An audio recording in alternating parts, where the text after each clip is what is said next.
I hate to say it, and I'm probably gonna get in trouble or scrutinized, but this shit is easy to me. I'm getting a little emotional.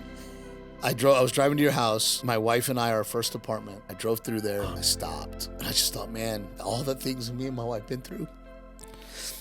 I called my manager at the time and I go, I'm in, right? No, they didn't think you were Mexican enough. I was angry and I came in, I sat on the bed and I looked at my wife and I said, fuck this.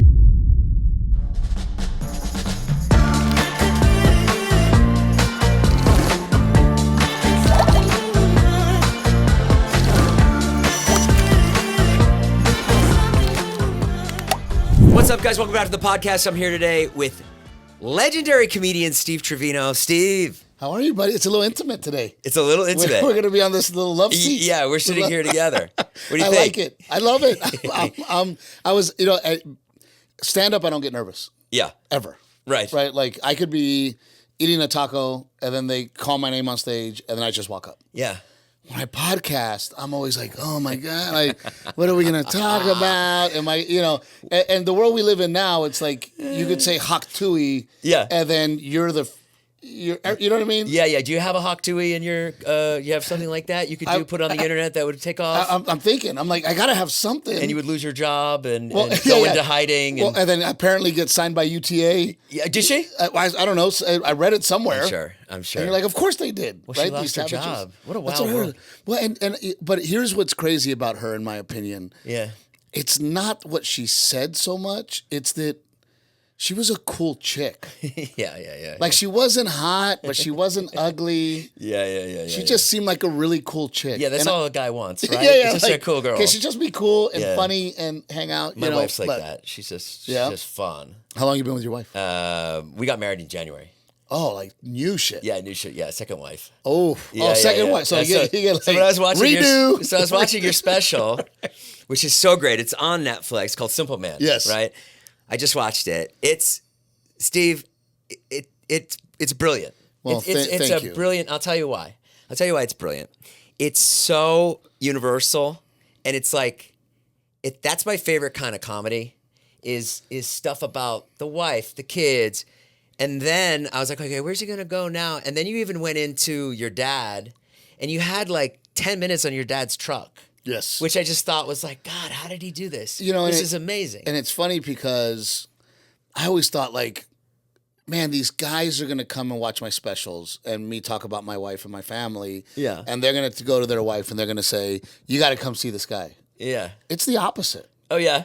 My fans are female. Are they really? 70% of my social media fans are women. Really? And it's because women look at it, and I'm imitating my wife, and what is the best form of flattery, right? Is imitation. So they see themselves in it, and they take their husband and they go, see, you're not alone. Isn't that interesting? Because I saw it the other way. I did too. I was like, this is like a guy's show. Right, and it's a women's show, which, by the way, works out great for me because I sell tickets because we all know who makes the entertainment decisions. That's right. The wife, right? Yeah, and how pleased it must be so nice for you and a husband comes and like, yo, dog, I didn't know you, but this is great. Yeah, all the time. Yeah. All the time. Or I have the opposite when I do stand-up. The girls bring the boyfriends, and the boyfriends are like, well, I was going to invite you. I was going to invite you this weekend. Oh, please. To come and do Brea and do some time. Oh, my God. That'd be great. I put you on the spot. So my God. Yeah, I'll be there. I think we should also film it. Okay. And then figure out, because you just started doing stand-up. Yep, I just started, yeah. It is I was just talking about this. You go to, my wife and I went to go see Wicked, which is absolutely amazing. Yeah. Production, the whole thing. And I looked at my wife and I go, the feeling that we all got, which was, wow, what a great show. Yeah. Is the same thing that we do with zero production, zero lights, just me and a microphone and a stool. It's an incredible art form. Right. And people walk out of there with the same feeling as, I had a great night. I had a great show. Good release. Yeah. I'm happy to spend my money doing that. Yeah. But we had no production. Yeah.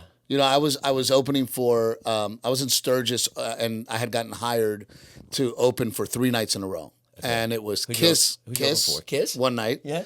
The second night was Sturgis, yes, the rock festival. The biker deal, right? Biker festival. Yeah. So one night it was Kiss, and I went up and hosted and brought up the opening acts and joked around. And then the second night was Journey, Steve Perry. Great. And then the third night was me, Larry the Cable Guy, Ron White. Wow. Well, I'm sorry, and Kenny Chesney. Wow. So Kenny's got these freaking 18-wheelers rolling in, right? And I remember Ron, I was a young comic, and Ron's like, want to meet Kenny Chesney? And I'm like, yeah, I want to meet Kenny Chesney, So we're over there. I'm listening to them talk. And Ron goes, how many 18-wheelers you got? And he's like, I don't know, 15, 16. And he goes, see that stool over there? We don't even own it. And it just put things in perspective. Yeah. What did Kenny Chesney say? He just started laughing. Yeah. And I ended up getting my little lanyard sign. I felt like such a douche. Like I look back at it now and I'm like, sir. Are you in awe when you meet somebody like Kenny Chesney? Anytime I meet somebody that's like a rock star, I feel so inferior. I'm so in awe of what rock stars do. I grew up very, very country and very, very sheltered. And I grew up in a town of 2,000 people. Yeah. The other town that was next to us that Texas, we had to, right? Yeah, Texas, that we had to combined had like 6,000 people. Okay. Right. So for me, I'm always like, I still think it's really cool. Yeah. I'm like, oh my God, this is so cool. Yeah. I got hit up by the Pittsburgh Steelers and they were like, hey, when you're in Pittsburgh, we'd love for you to meet the team. And I'm like, okay. Yeah. So I fear that if I ever lost that, that, I don't know, do people lose it? I haven't lost it. I never lose. I've never lost it. Not meeting celebrities. I guess I get over the business though. Oh yeah, the business. I get is over garbage. when I had to go somewhere yesterday. I had to go to a conference and I was over it. Yeah. I was like, I just can't. You have to do this crap again. Can I talk to you about this or can I? Ugh. That's hard. That's the hard part, and Yeah. and the constant fear that I have of, are they going to forget about me? Yeah. Are they going to forget if I don't go out on the road? Or am I going to lose this? Yeah. Am I not going to have it anymore? Like that fear of, is my dream going to be over? Yeah. And even with this, cancel culture, like, am I going to say or do something? Did that ever happen to you? And no, thank God, right? But I'm also getting over that where I'm like, well, the only person that can really cancel me is my wife. You know what I mean? And what do you call her? The evil? Captain Evil. Captain Evil. on my first special, self-produced. But for me, I've never had a Hollywood opportunity. Really? Never. Well, you worked on Mind of Mencia.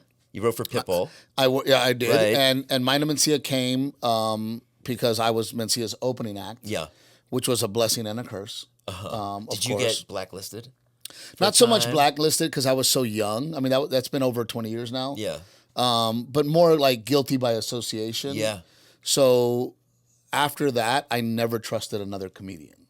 Like I never got close to another comedian. And I thought to myself, all right, F this, I'm doing it on my own. Yeah. Right? Like I don't need anybody, because I mean he broke my heart. I mean, we were friends. I believed in who he was, and he really sold me on this, like, hey man, me and you, and I'm gonna take care of you, and you help me out with this, that, and the other. And I always tell people, like, this town not only Me Too's women, they Me Too, like I was a kid. Yeah. I was just. So he sort of promised you that he would take you, and then he come dropped along and help me out, right? And I'm gonna do this for you, and I'm gonna do that. Did for it get you, to the point where he couldn't help you anymore because he was being crucified? I don't know. Well, I was lucky. I ended up not. I was already a year removed from him. Yeah. When all the BS happened. I see. Right. So I was already kind of removed. So it's kind of like a blessing. Everything in my life has been a blessing. Yeah. That's why I love the name of your podcast, and I wanted to ask you about it because I am a positive thinker. I'm a positive thinker. Yes, me too. I'm a, I don't worry about, like, if I get burned here, I just keep going. Yeah. And I just keep going. And I just keep going. I'm going to make it. I'm going to find a way. Yeah. I'm going to be positive. Have you been burned a lot?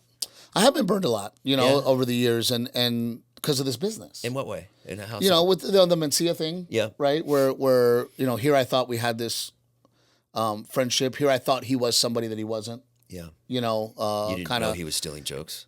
I started to figure out, but I was already trapped. Yeah.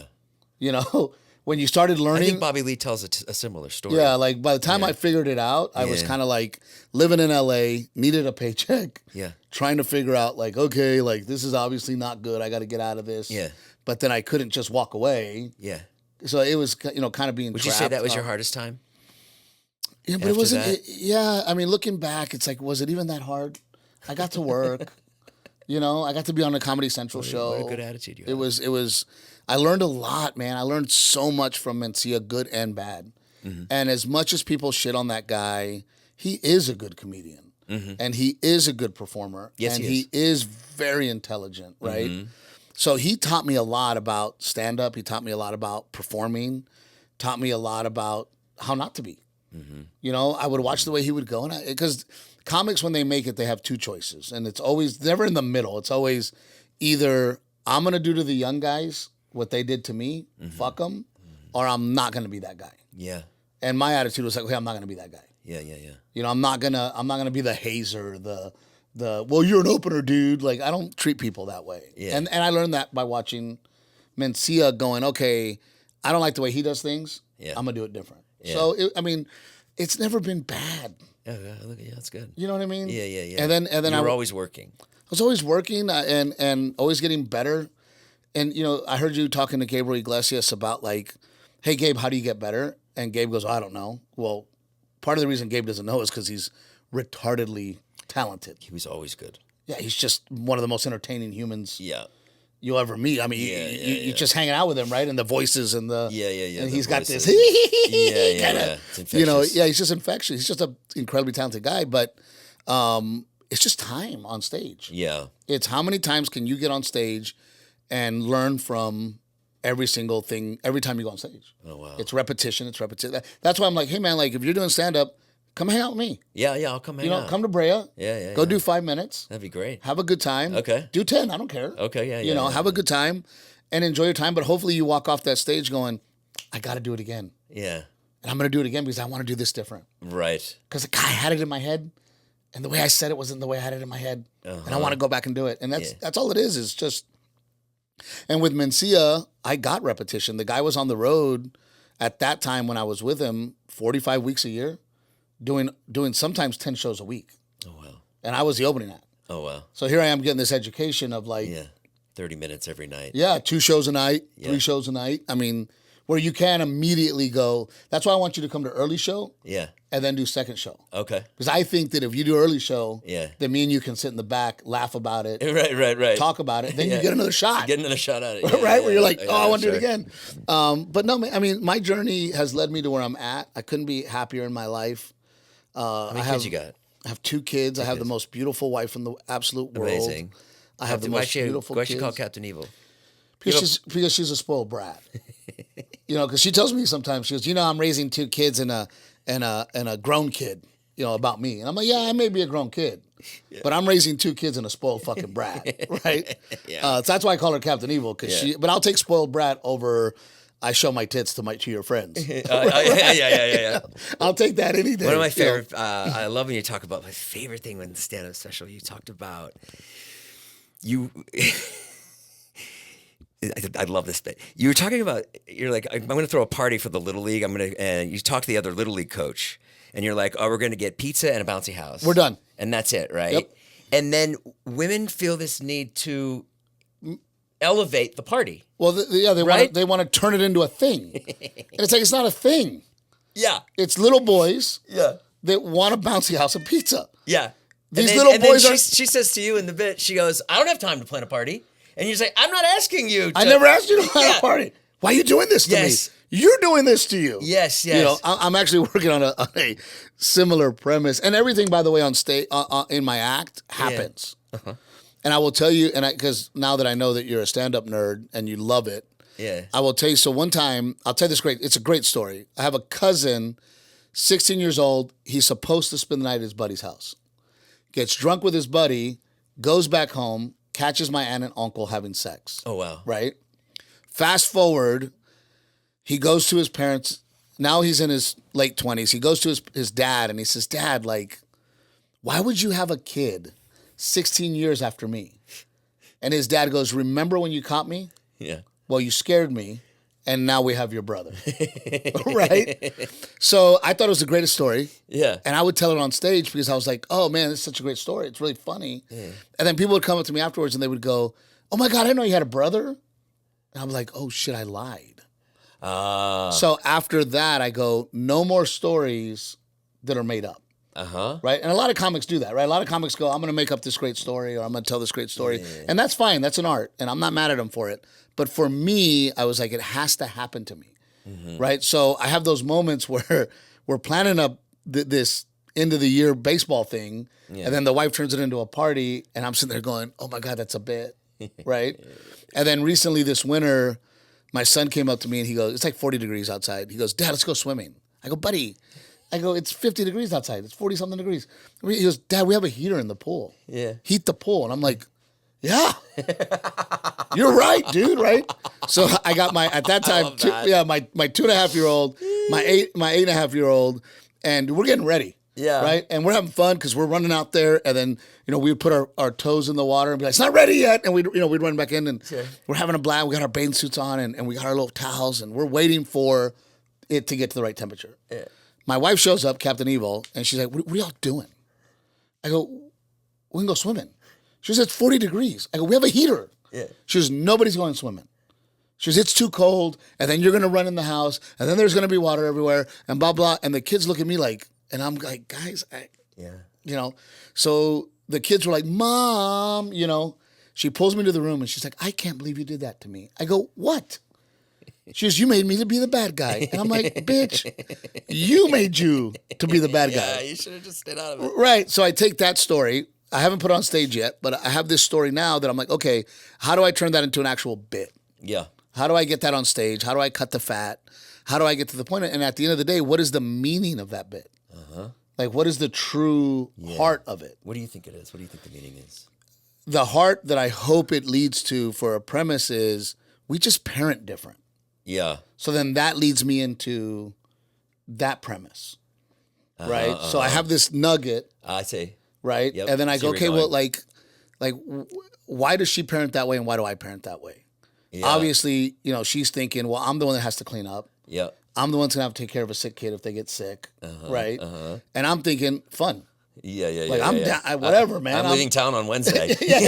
I'm in, right? So, I always think about bits on that level of, like, where does it lead to? What does it really mean?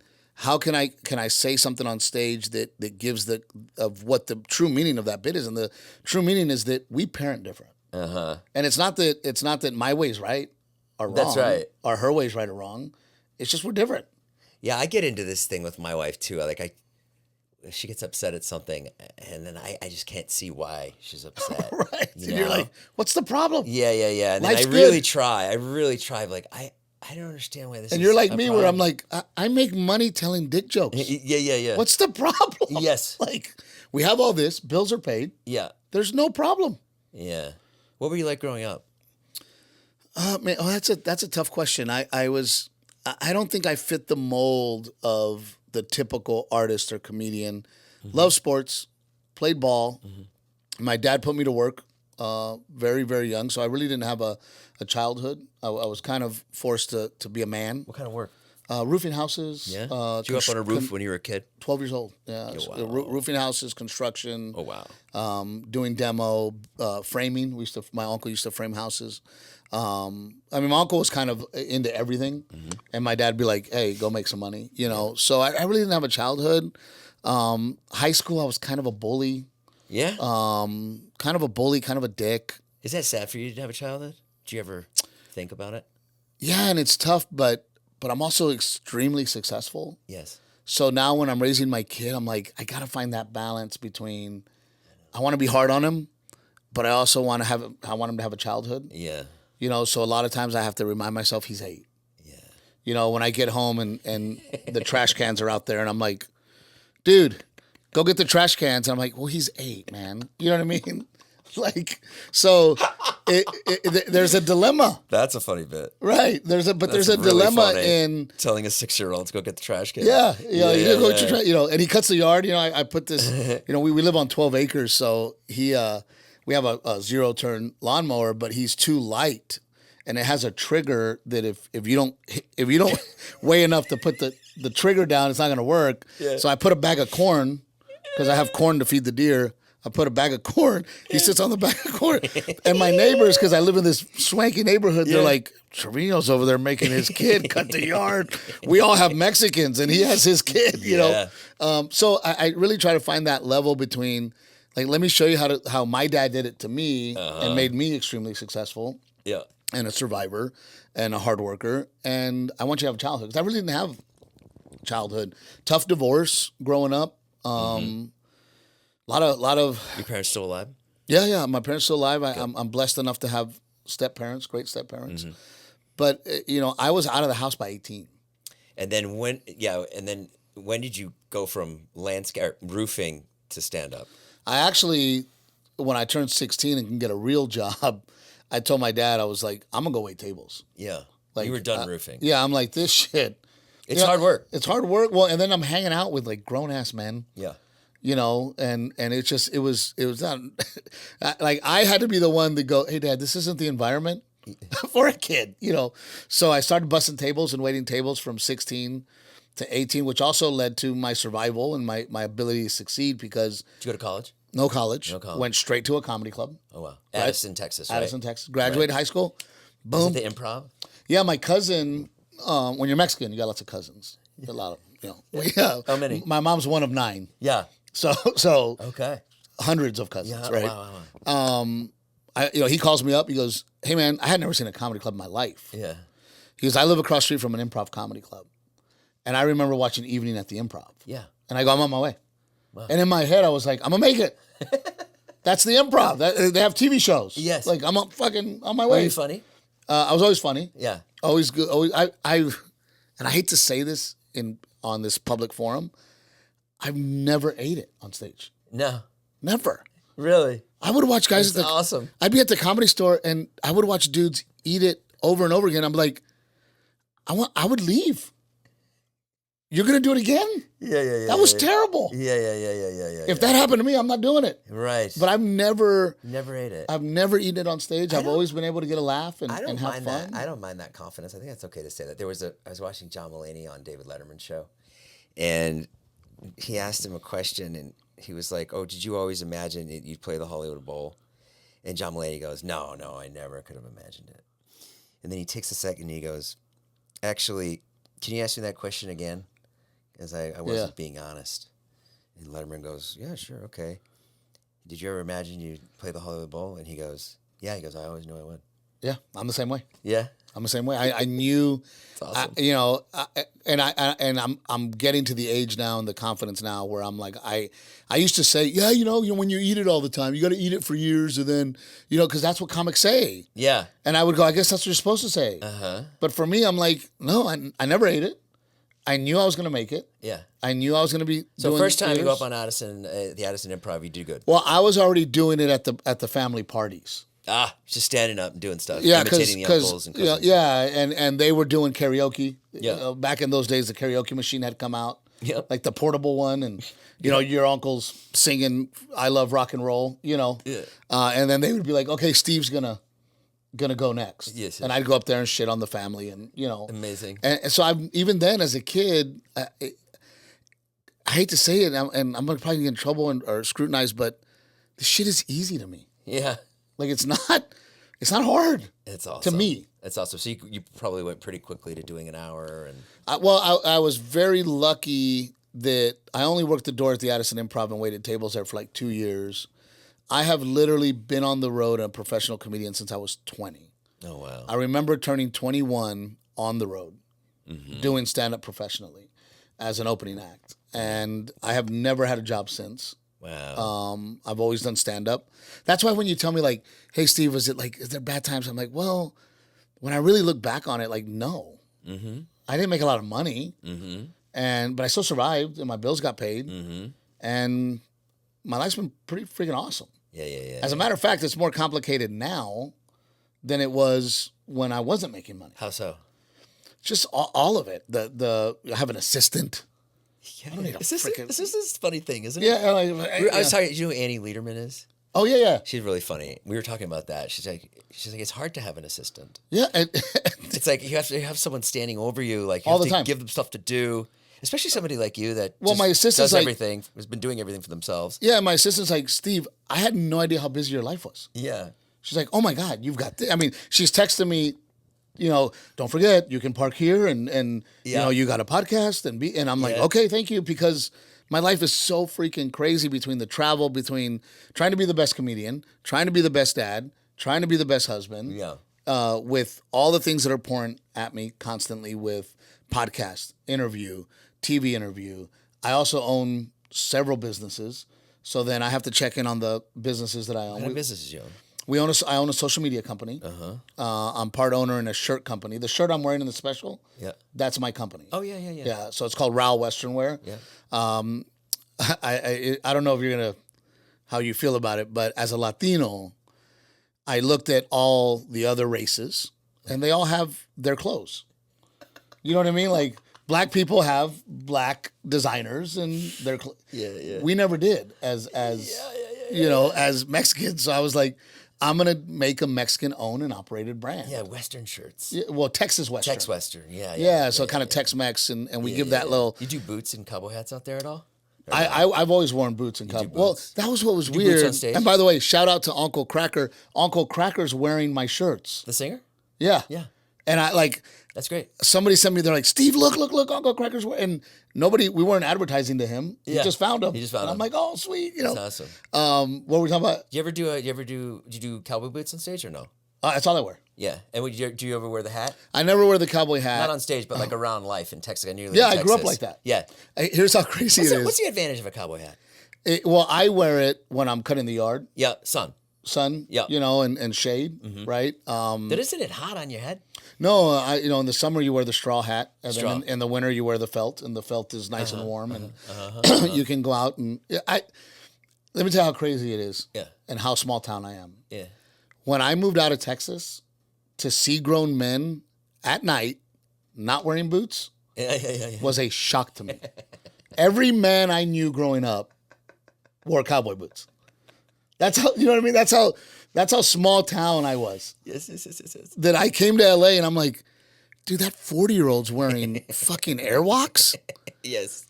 I don't. Crocs. You'll never see me with jeans and tennis shoes. Yeah. I am jeans and cowboy boots. Jeans and cowboy boots. But that's how I grew up. Right.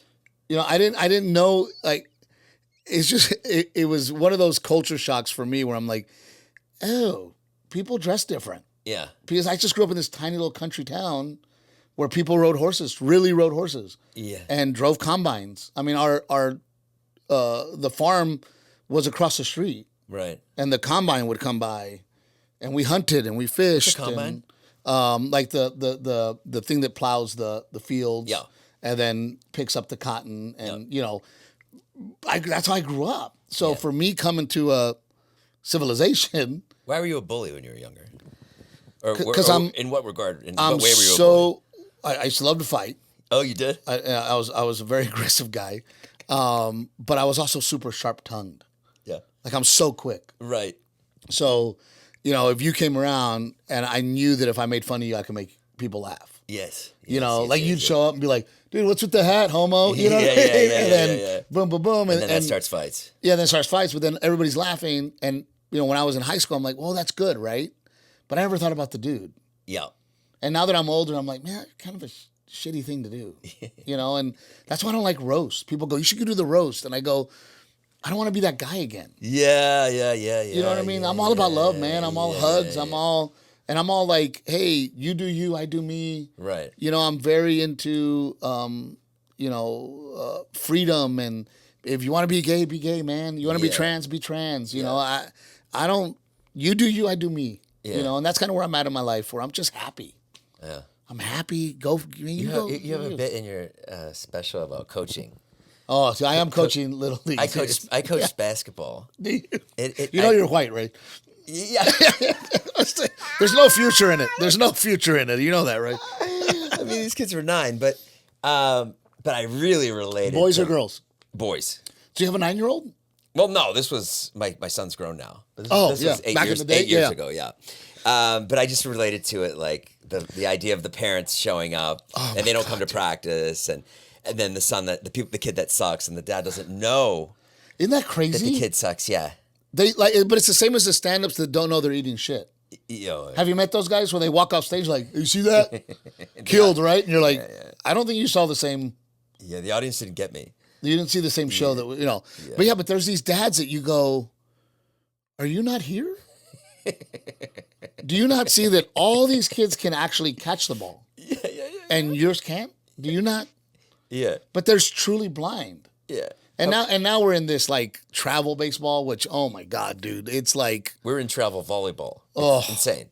I had to go to Reno for 4 days. It's a whole thing. Yeah. It is a whole thing. And there's a head bitch. And the head bitch mom has a little crew, right? And they pretend to be nice, but they talk all kinds of shit. They talk shit the whole time. And they have their little Stanley and cups. Sometimes you see the moms talking shit about some of the girls. And you're Kids. Like, but they're talking shit about the kids. Kids. Yeah, and you're like, whoa. Yeah, I'm blown away. I told my wife, I'm like, you know, because my son's only 9, or he's not even 9 yet. He's gonna be 9. He's 9.5. But this is 8U baseball. Yeah. And the competitiveness in these, and I'm like, everybody chill out. Mm-hmm. You want to burn your kid out, keep acting like that. Yeah. Right? Because, I mean, I always say the head bitch, she wants the best 8 kids on that field and her son. Right. And she will manipulate and do anything she can to make sure that her son is on that field with the best 8. Do you ever have somebody watch one of your specials from your life and come back to you like, I saw what you said about me? Does that ever happen? A couple of times, yeah. And I'll change names. You know, I'll change names, but they're like, I don't know that was about me. And you're like, oh, well, you know.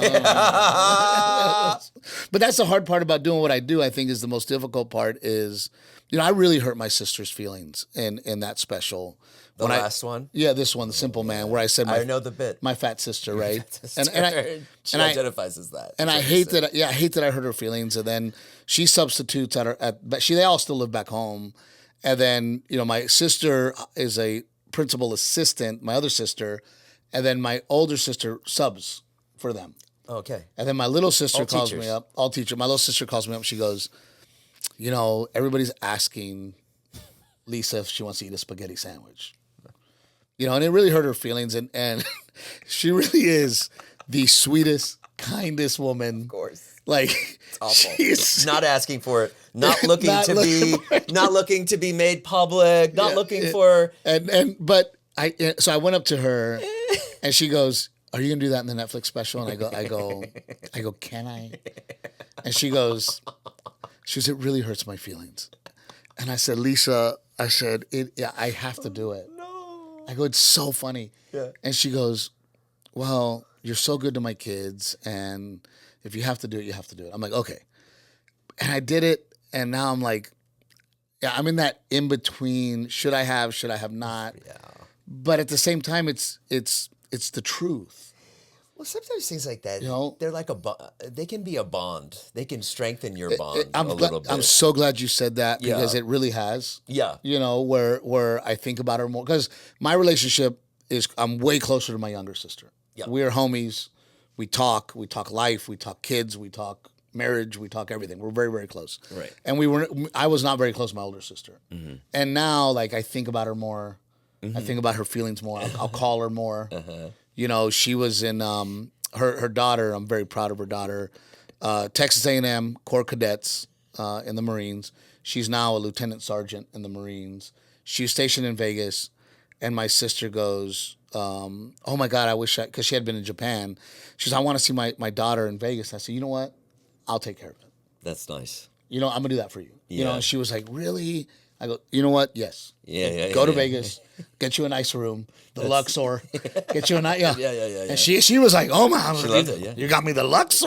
You know, she goes, "We were gonna do circus, but now you're paying." You know? But you're right, man. It's funny you brought that up because it has really kind of. I had something like that on the podcast. I had a joke about. I was talking about my ex-wife, and I was saying I said something like I thought I was bipolar when I was married, but you know it went away when I got divorced. You know, I'm not bipolar anymore. Interesting. Yeah, That's a great joke, by the way. that's a pretty good joke. That's a great joke. And she saw it, and she sent me an email, a text, like really, and I said, "I'm so sorry." I said, "I'll take it down right away."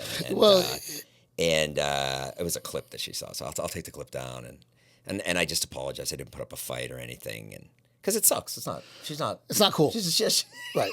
Like, not cool, man. Going back to me talking about being a bully, right? Like, you're kind of, It's not cool at all. It's not cool, right? It's not cool at all. But you're here and you're struggling to find anything funny. But then you have people for an hour, right? But then you have people like my wife who she doesn't care. Yes. Like, nothing hurts her.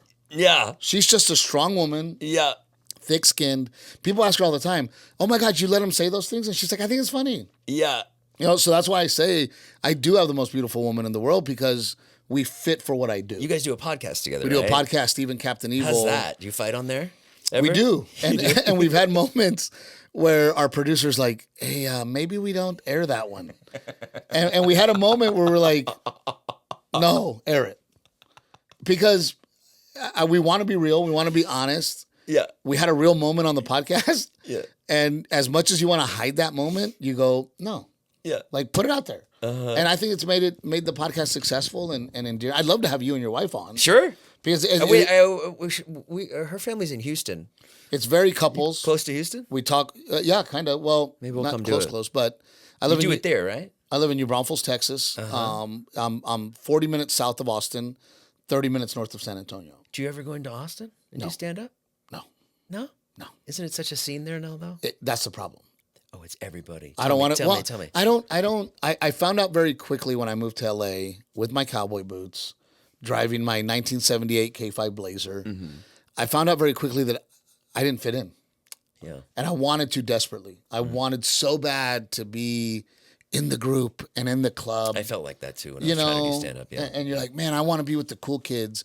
I mean, fortunately enough, I'm friends with everybody, because we all work together. But I quickly realized that wasn't my lane.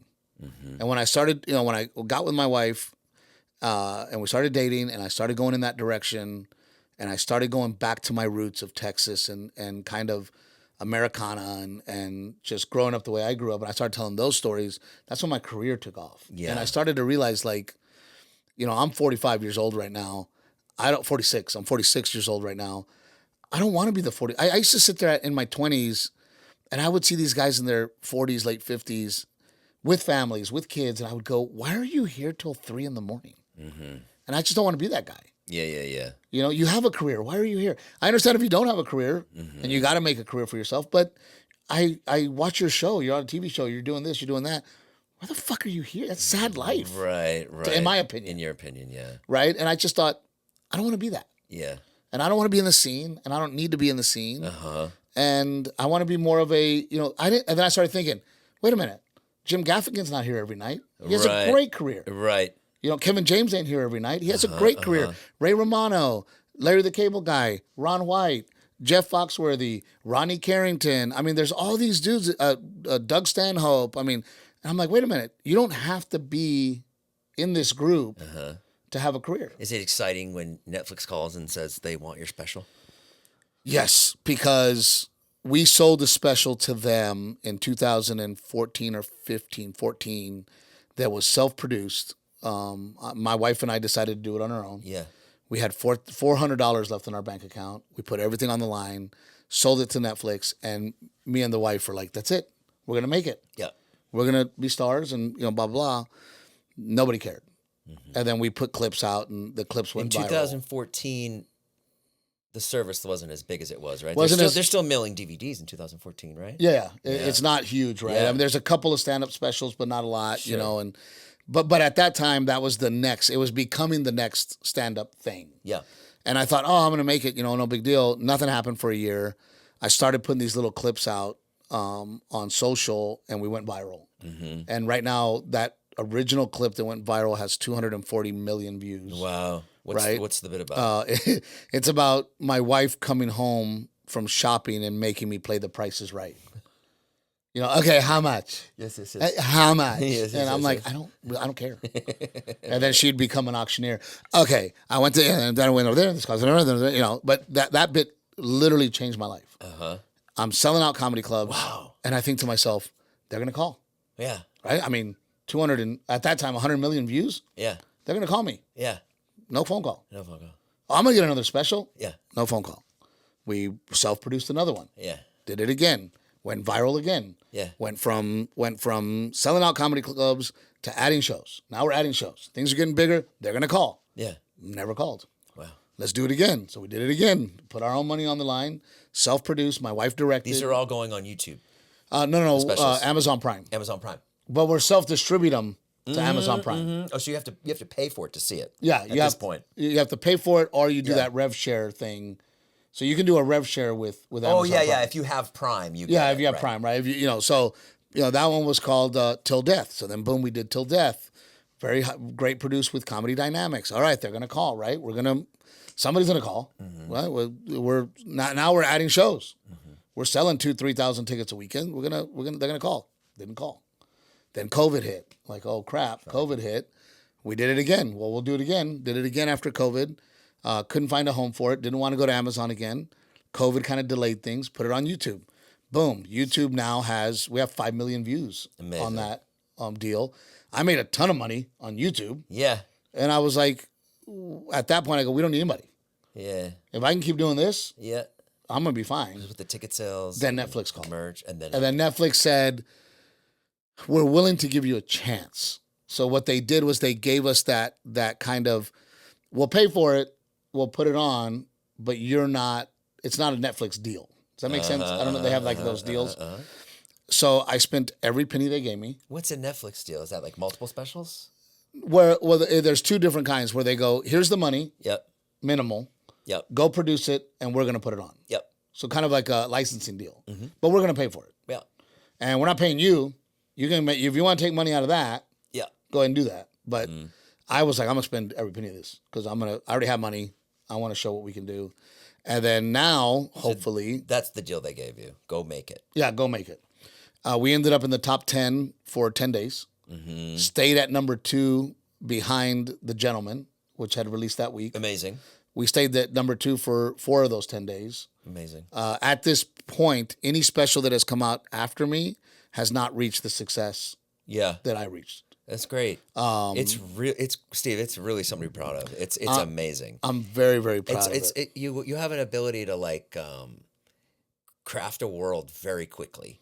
So I'm like 5 or 10 minutes in, and I'm like, wow, like I got this guy's world like right away. But it's almost like when I'm watching it, I was like, I'm like, there's a cartoon here. Or a sitcom or a cartoon. Or a sitcom. But that's the thing, right? They never, like I said, they've never offered me a sitcom or anything. So this is my sitcom. This is hour number 5. Yeah. And if you watch them in order, the first one is, oh my God, I met this girl, I'm getting engaged. Oh yeah. The second one is, oh my God, I'm getting married and she's pain in my ass. Yeah. The third one is, we're married, we have kids, we're pregnant. So it's like a little series after the shows, of my life. After the shows, do you have couples that come and tell you what their problems are? All the time. Yeah. But it is I am there's givers and there's takers. I am happiest when I'm giving. Yeah. And my stand-up is the giving. Yep. So when people come up to me and they go, you saved my marriage. Literally saved my marriage. Yes. You got us through cancer. Yeah, that's the best. My husband had cancer. And all we did was watch you, and it helped us laugh and helped us get through it. How do you receive that? Are you just like blown away when somebody says that? Blown away and fired up. Yeah. Yeah. He's like, because what we do is so selfish. We're selfish people. Right? Yeah, look at us. Of course. Yeah. Look how great we are. Yeah, look, we deserve for you to listen to us. Yes. So it's a very selfish thing, but I'm not a selfish person. Right. I love to give back. So it makes me feel like, oh, I did affect them. I did give. And right now, Simple Man, when I would do that show live, because I don't do it anymore, we're doing a whole new hour. When I would do that show live, to see grown men crying and laughing at the same time because they're thinking of their dad. Yeah. And they're thinking of how hardworking their dad was. And they're literally, or I'll have, grown men grab me and go, my dad died last week. Oh. And this show touched me in a way. Oh. So those are the things that I go, man, this is what makes it worth it. And then again, it goes back to what you said in the beginning. It's just you and a stool. Me and a stool. Getting these emotions out of people. And I don't think there's many stand-ups that do what I do, where I take you on this roller coaster ride of emotions, where like a movie, 1 minute you're laughing, the next minute you're in tears. Yeah. And then the next minute you're laughing And again. that's why I said that's the best kind of comedy. It is the best. It touches your heart. Yeah, right? it's just the best. I don't like My- political comedy. I don't fuck political comedy. I don't like political comedy at all. I like silly, absurd comedy. And I like roasts. I like filthy. I like filthy. Done well. Yep. I like filthy. Filthy for the sake of filthy, no bueno. Yep. But like filthy done well. Uh-huh. You know, you got guys like I don't know if you know who Jason Rouse is. Yes. Oh my god, dude, that guy. Yes. He's I remember so him. filthy and so funny. Right. And he's You're just not that filthy. No, not at all. In fact, you did something in the special, and I was like, you made like a jerk off joke, and I was like, oh. I was like, I was like, because up until then it was all like pretty clean. Well, and I was like, okay, he went there. I always say that I try to be as honest as possible with my relationship. Yeah, you're Right? doing the rolling up the window. Oh That's yeah, what it was. fuck yeah. And I love the dad shifting. Oh, dude. But I always tell people, like, I give you the smell of the truck. I give you the, everything, right? So you're in the truck with me. Yeah. And we paint this picture. And I'm a storyteller, and I'm not really a joke guy. And I don't like joke guys, like joke. However, it needs to be there. I don't understand. You do have jokes. But within a story. I see. You know, like I'm taking you somewhere, and along that ride, you're gonna laugh with these jokes that I'm dropping in there, but I'm really disguising the jokes in me wanting to tell you a story, Right. and get a point across. What did you do for Pitbull? Armando and I have been friends forever. That's Pitbull's name, Armando. Armando. What's he like? Incredibly intelligent, Yeah. like uncomfortably intelligent, Yeah. and uncomfortably intense. Yeah. Right? You're like, I'm hanging out with this rapper, right? We're gonna do bottle service and we're gonna act like rappers. Yeah. And he's like, you saving your money? Let me tell you what you need to do with your money. Let me tell you how to make more money. Let me, and you're just like, what? Like, and the whole time, I mean, don't get me wrong, he lets loose and we have drinks and we have a good time, but You've been to the club with Pitbull. oh yeah. Really? Oh, several times. In Texas or Miami or Oh, Miami, LA, Texas. But he's a Mr. Worldwide. Best nickname of anyone. Yes, absolutely. Mr. Worldwide is the best nickname. And I love him so much because I remember he told me, he goes, comedy's going to make you rich. Yeah. He goes, I'm going to make you wealthy. Oh, nice. Because he hooks me up with business opportunities. That, Yeah? Yeah, he got me in this app called Pick Cherries. Yeah. And he calls me up and he goes, Oye, papito, you're doing it. Right? There's no, like, okay, yeah, what are we doing? Sure. He goes, I got this app. It's called Pick Cherries. We're gonna patent the ability to listen. He goes, we're gonna be the first podcasting social platform. Okay.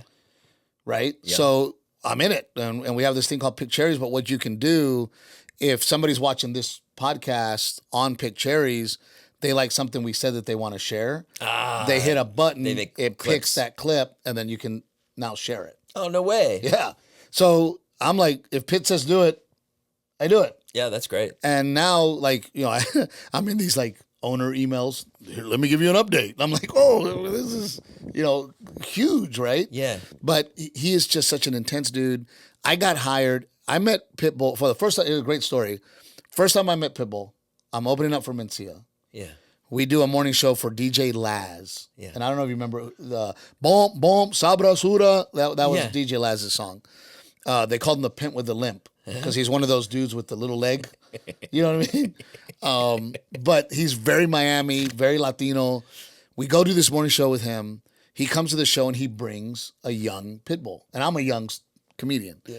He goes, hey, after this, we're all going to the strip club. And I'm like, yes. Yeah. In Miami? Morning? No, after the show. Oh, yeah. I'm like, yes. Yeah, yeah. Like, and we're in Miami. Sure. I'm in my 20s. 11? Yeah. We're going to the strip club? Yeah, we're going to 11. So then we got this guy, Pitbull, and at that time it was CDs. Yeah. They would hand me $100 and the CD, and they would go tell the DJ to play this track. And it was culo. Yeah. Remember? Tiene tremendo culo, right? Yeah. And I would go over there and be like, hey, DJ Laz said give you $100 that you'll play this. And it's for Pitbull. And they would be like, "Oh, we got Pitbull in the house. Yeah, here's a track from DJ Laz and him, and we'd go to the next strip club, Yeah. And the next strip club. And I'm like, wait, we haven't even seen any titties. Like, what's going on? So that's when I met him, was when he was hustling just to get it played in the strip clubs. Oh, you knew him like that. Yeah. Wow. So then I get hit up and they're like, hey, Pip, you know, we're going to produce this show for Mundos, which is now like the Telemundo, but the English version with Pitbull. And at that time, Pitbull was kind of becoming a thing. Mm-hmm. So I was the writer, producer, director. I mean, we had no money. Was it sketches? Yeah, sketches and like, you know, my favorite sketch that I wrote, very proud of myself, was weed versus alcohol. Yeah. So we got one of his friends high, and then we got one of his friends drunk, and we called it the Drug Olympics. And we made them do different things as drugs. You know? But we just had a great time doing it, and Pitt and I got along great. I would sleep on his couch. Yeah. You know, and he went big. But what was crazy was after that, within that year, they renewed it for another season, more money. Yeah. Not a lot, but a little more money. And what happened to him was overnight. Oh yeah. He went from this dude that we would go out to the clubs together, and some people would be like, "Yo, what's up? That's Pitbull." Mm-hmm. The next year when we were filming, we'd go to the club, and people were losing their minds. Wow. I mean, it was like a switch. Wow. What was the song? That I don't know. Or maybe I can't even remember back then, but and then it was a different Pitbull. Yeah. You know, this guy that was like, "What are we doing, Steve? And tell me where to be, and I'll be there on time." And you know. And then the next time it was like, oh, call his assistant. Try to get him in here. Yeah. But I remember even back then, I remember him buying his first badass BMW. And somebody goes, where's the rims? And he goes, I'm not going to ruin the factory warranty. Like, that's the kind of dude. He's sensible. Yeah, he's really smart and sensible. And his business sense is just through. I mean, the guy owns NASCAR. He owns a NASCAR team. He does. Yeah, he's like crazy. He's into everything. Right. He sells. I go. Well, what don't you sell, Pitt? And he's like, if they give me money, I sell it. Right. You know, but he's just super cool dude, Latino guy, hardworking, came from nothing, and you got to start watching some of his clips because he's incredible. Yeah. And we kind of broke up in the fact that we just weren't kind of keeping in touch for probably 10 years. Yeah. And then these last 10 years, he's come back into my life. Oh, wow. We're doing a bunch of stuff together. When the special came out, he sent me a message. Yeah. You know, hey, congratulations, Papo. This is amazing. Yeah. You know, I hit him up. I'm like, hey, man, my father-in-law wants to go to NASCAR. Yeah, no problem. I'm sitting in the pit. Yeah. You know, watching, like with the team. You know, stuff like that. So the relationship with him has been amazing and organic. Like, I've never forced relationships. You know, and I remember that was another thing. Part of that group at the, you know, these comics, and I'm not gonna name any names, constantly trying to be close to that comic that can help them. And I just looked at it like, that's just not me. You know, I'm not a force a relationship guy. Yeah. You know what I mean? Yeah. I remember one guy goes, Trevino, you'd be famous if you played the game. He goes, I play the game. I go, so then that tells me that everything you do is suspect. Yeah. Are you really my friend? Are you playing the game? Yeah. I remember this one comic, I'm not going to name any names, they would have, they'd be studying a paper with agents' faces on it and their interest, and they would study it, and they would wait for that person to come in the Comedy Store so that they were studying, that they could recognize that you know what I mean? Yeah. And that's just, that was never. You put your time on stage. I just want to go on stage. Put your time into your act. And my dumbass thought, well, if you kill, the industry will call. Yeah. They don't care. Yeah. And even when you were killing, they weren't calling. They don't care. I was. I don't. You were selling 3,000 tickets in there necessarily. I'm in theaters right now. Yeah. What are you doing in town? What are you doing in town here? The Brea Improv. The Brea Improv, and then anywhere else? No, just the Brea Improv this weekend, and doing podcasts. And I'll go back home. My son has a baseball tournament in Florida next week that we'll go do. I'm not coaching this one because it's like an invitation only kind of elite. And how do you like leaving LA? You happy? Happy to be gone? And now you're back. When we met this morning or whatever, and I said I'm going to save it, I might get a little emotional. And I'm getting a little emotional. I was driving to your house. Yeah. My wife and I, our first apartment was on Tujunga. Oh. Right behind the LA River. Oh. And you know the Brady Bunch house is there, right? Yes, I know right where the Brady Bunch. So across from the Brady Bunch house, I drove through there. Oh no! I stopped because I got here really early. And I just thought, man, all the things me and my wife been through, it was just like a whole nother world, you know. And I called my wife and I said, baby, I love you so much. And everything we've been through. And I go, I'm looking at our little shit apartment, you know, behind the LA River. And I just got really emotional. I'm sorry. Yo, that's good, man. No, it's okay. And I you just, homo? yeah. But you know, I was being 16 no. Yeah. Yeah. Well, and because we're comedians, we get uncomfortable. We're like, dick joke. Let me. No, but it was. I've had those moments. Man, it felt like a lifetime ago. Yeah. And I hadn't seen that apartment. Yeah. You know, in probably forever. And my wife and I lived together here in LA for several years, like struggling, like trying to make it. Yeah. You know, she was a nanny. I was trying to make money doing stand up, and we lived in this. I mean, literally a shithole apartment. Yeah. Right there on Tujunga and right behind the LA River. You know. I know right where that is. And because I'm an on time to me is late, but in Hollywood, if you're early, you're a weirdo, right? You got to be late. Yeah. So I just sat there and I called my wife and I go, you're not gonna believe where I'm at. And I sent her the picture of the apartment, and then she called me and then she started crying. She did. Yeah. Because man, me and her together. Yeah. You know, and it was in that apartment. We had a showcase, and it was a Latino showcase. Yeah. And I go up there, and I'm not kidding you, I annihilate. I fucking annihilate. I call my manager at the time, and I go, I'm in, right? I killed. Yeah. And he goes, well, this guy got a deal. And I'm like, okay, well, then I got a deal. Yeah. He goes, well, no, they didn't think you were Mexican enough. And I came home one night after stand-up. That's like a week later. It hurt. Like a week later after stand-up, I came home. I was frustrated. I was pissed off. I was angry. And I came in. I sat on the bed, and I looked at my wife, our girlfriend at the time, and I said, fuck this. I go, fuck this town. I'm going to go back. I'm going to do taco jokes. I'm going to Mexican it up. I have to. Yeah. And we're not paying the bills. We're not making it. Yeah. I got it. She's like, no. She's like, I don't care. She's, you are going to be you. She's saying, you hate those taco jokes. You hate putting your people down. She's, you're not doing it. She's, you are going to stick to you, and we're going to make it together with or without taco jokes. Damn. But we are going to be us. And it was my wife that goes, I don't care, babe. Whether you get a deal or not, we're doing it our way. And after that, it was like, all right, honey, me and you. And just so you know, we're going down this path. Yeah. Even though I know the taco path obviously leads to deals. Yeah.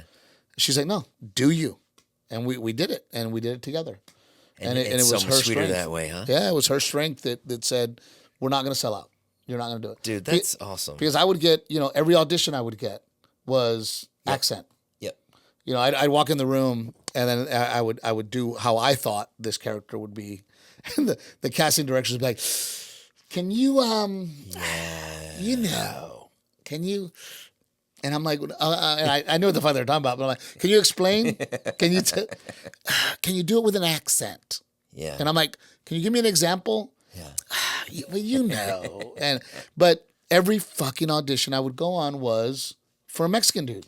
Yeah. For Valet Parker, for gang member number 1, for Gardner, so I finally called my agent at the time and I go, look, y'all can fire me or whatever. Do not send me on this shit. Do not send me on these auditions anymore where they want me to play the Valet Parker. Yeah. My father's a Vietnam vet. I grew up in small town Texas. I'm proud to be Latino. I'm proud to represent my people, but I'm tired of us being on TV with an accent. Yeah. With freaking being the gardener, the maid. I'm not doing it. Yeah. And I have to sleep at night, and I have kids, and I don't want to look at my kids and go, hey, us Mexican Americans are hardworking people who are police officers and lawyers and doctors and nurses and teachers. We're not just that. So I refuse to represent my people in the media like that. So that's another reason in my special I celebrate my dad. Mm-hmm. And I walk on stage and I go, no. We were not on welfare. Mm-hmm. We were not ghetto. We were not this, that, and the other. We worked our asses off. We worked our asses off. So that apartment is why I got emotional, because there were so many of those moments for me and my wife that were life-changing decisions. Dude, that is a beautiful, beautiful story. Thank you for sharing that. Like, No, I can't tell you how many times I've been by, have had memories like that where I've been in a car crying. Well, I was gonna say, you got to be super proud. I mean, your house is gorgeous. Oh, thanks. Your view is gorgeous. Yeah, I'm trying. Right, and you seem you seem a lot like me. You probably, you're probably very blue collar and grew up kind of. We were poor. We were poor growing up, but I didn't have many blue collar jobs. No, but your family. Yeah, my family. Yeah. Yeah. But when you grow up like that and you see it and you see these people who are extremely happy. Yeah. My parents were happy. I didn't. They got divorced, but we were happy. Sometimes I hate living in LA because of what you have to live here, what you have to give your kids to live here. Oh, it's insane. Like that part really bothers me because you're just like, I can't get you a new car. Right. So let me ask you this, and maybe we're gonna take a left turn. Why do you stay? I stay because my son just graduated high school. So he thinks he's going to New York, and then my daughter's here for 3 more years. So I can't. And you don't want to take her out of here. My ex-wife lives down the street. She's not going anywhere. Right. So you got to kind of make it work for. I got to make it work for 3 years, and then I will leave. Is he going to NYU? He's going to Columbia. Oh, yeah, he's smart. Congratulations, buddy. Thank you. This made something great. Look at that. I know. The fastest little swimmer. I know. Made it out, and now he's going to Columbia. Can't even believe it. Can't even amazing. believe how. Hi, it's okay. Charlie! Who's that? Is that Charlie? That's Charlie. Oh God, we're at an hour. We're good. Come on in. Come on in. Guys, thank you. Hi, Charlie. We're all done. We've talked a lot. I'll be up in like 5. Okay. Would you need to go somewhere? Yeah. Okay, let's Is go. this your daughter? Yeah, this is Charlie. Hi, Miss Charlie. How are you? This is Steve. Thank you for letting me borrow your dad for a little while. Guys, go check out Steve's special on Netflix. It's called Simple Man. I promise you, it is one of the best specials that I've seen in a long time. It's so funny. It's so riddled with relatable things about family and wives and kids and dads. And it's really, really, really brilliant, Steve. Really good job. I'm really proud of it. Thank you so much for having me and sharing all your fans and people that love you with me. Thank you. And check out Steve on tour at stevetrevino.com and check out his podcast with his wife, Captain Evil. Bye, guys.